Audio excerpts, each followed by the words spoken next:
So in this segment, we're going to be talking about the situation in Kazakhstan. Yes, I'm slightly late to the party. Still going to cover it though. So we'll start from this point of the article in the BBC one. So why did the riot start? So the protests began when the government lifted its cap on liquefied petroleum gas. Many Kazakhs converted their cars to use liquid petroleum gas because it was cheaper than other fuel. However, the government said the price cap was leading to LPG shortages and it could no longer afford to boost supplies. Its decision to remove the cap virtually doubled the price. So essentially, it's down to probably cost of living, where people were already much squeezed, especially, I don't know what the situation in Kazakhstan has been like during the pandemic and the last, sort of 15, 20 years, but it's an oppressive regime. I don't think the money trickles down very well from what I've read, and that causes huge problems. And so once you kind of get a flashpoint like this where fuel prices are essentially going to double, it does cause problems. And we've seen flashpoints before in Kazakhstan. We'll talk about that in a few minutes in one of the other humanitarian disasters, I guess.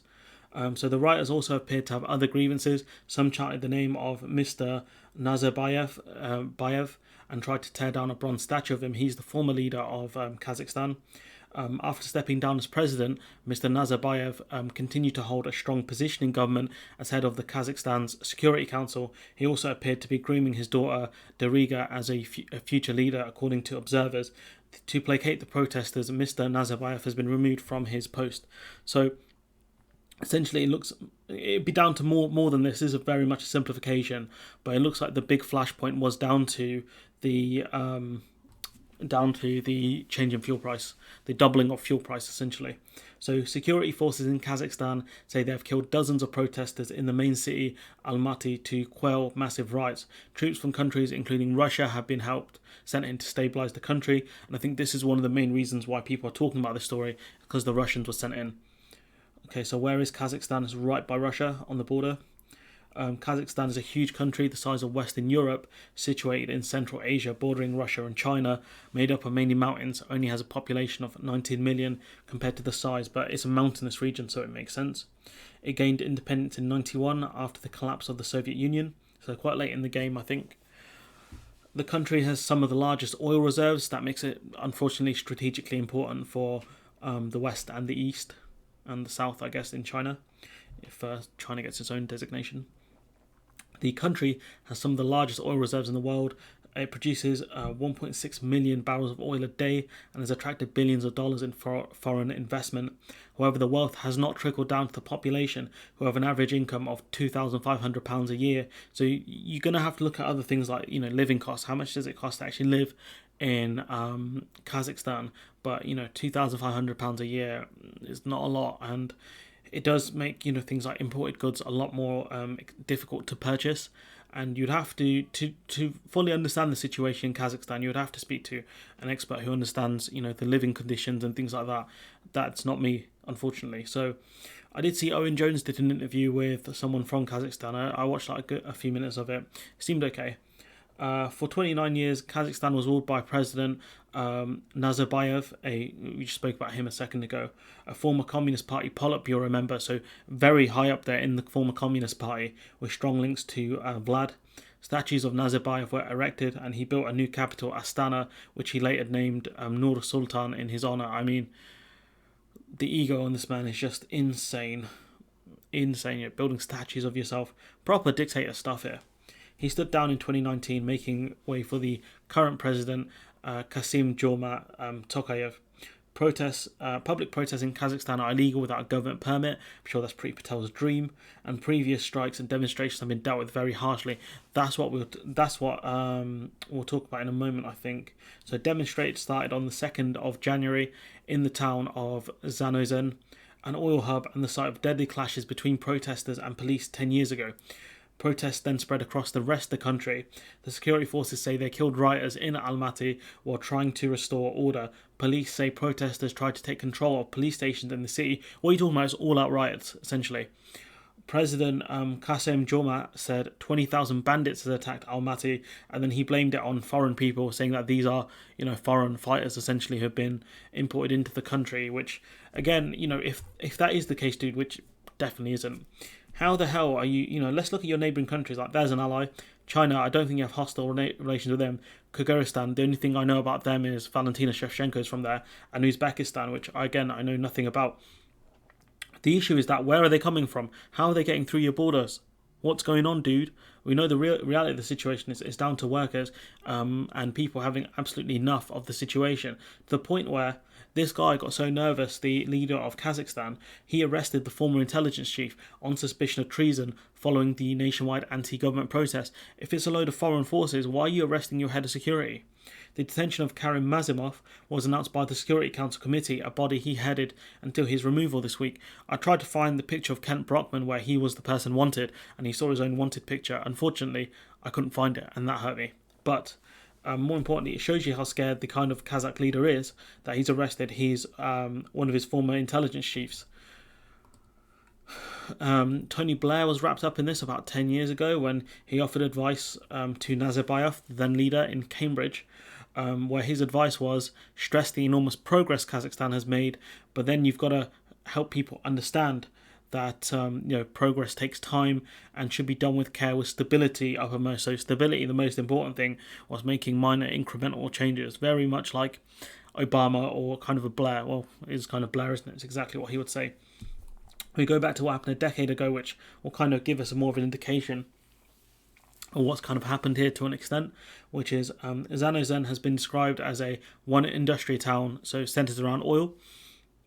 In May 2011, workers from the oil field went on strike for unpaid danger money, higher wages and better working conditions because they just had enough. They weren't paid properly. They weren't paid the money they were owed by the looks of it. Like, we had enough. The strike was declared illegal by the local courts, and the state oil company fired nearly 1,000 employees. Some of the sacked workers then started round-the-clock occupation of the town square in protest, because this is a massive overreaction by the oil company.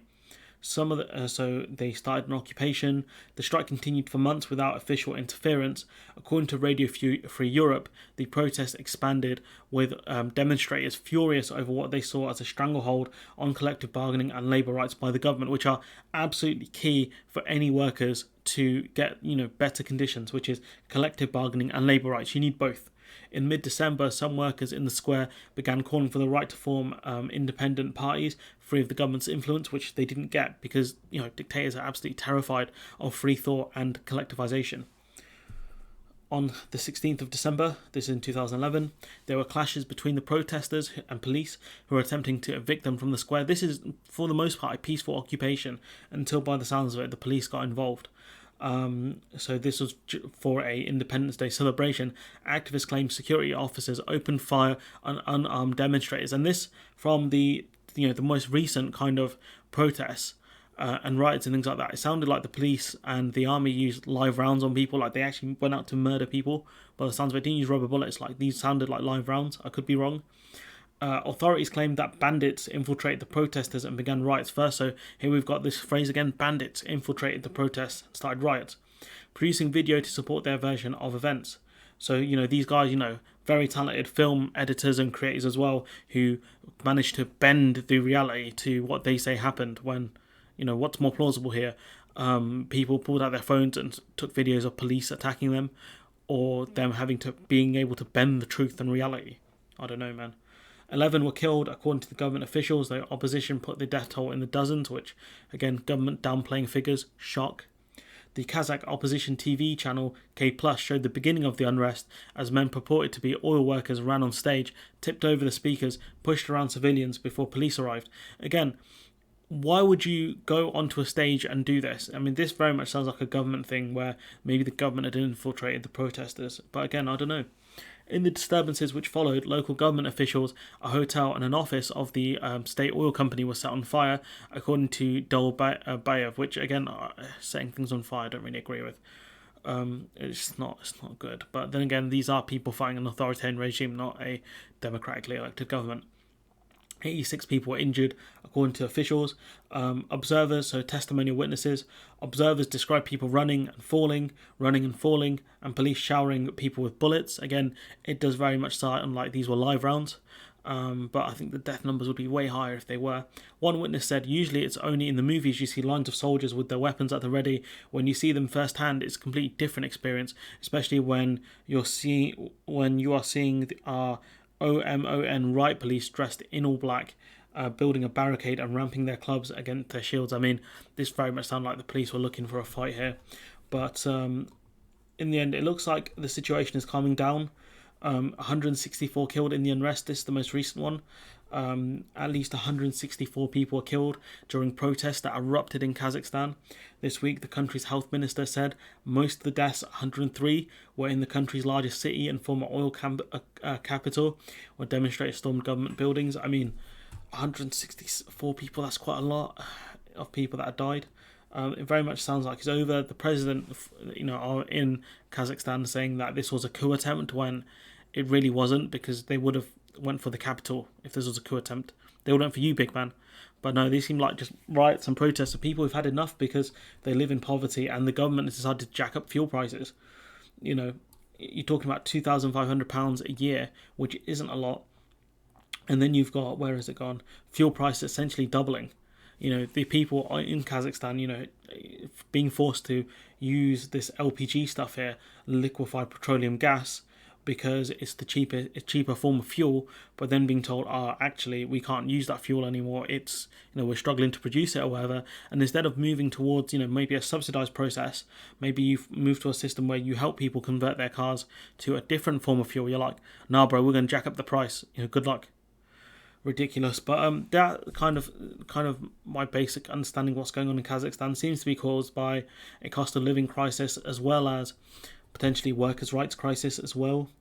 We've seen that previously in Kazakhstan, where people demanded things like workers' rights and the right to, collective. Where's the phrase gone? Sorry, bear with me a moment. The right to form it. There it is. Collective bargaining. That's it. The right to collective bargaining. But anyways, I'm gonna wrap this up here. If you know anyone who's an expert in Kazakhstan, put me in touch with them. That'd be great. If not, that's kind of my basic interpretation of what's going on in Kazakhstan. So anyways, let me know what you think in the comments below. Like, comment, share, subscribe, and hopefully I'll see you in the next one.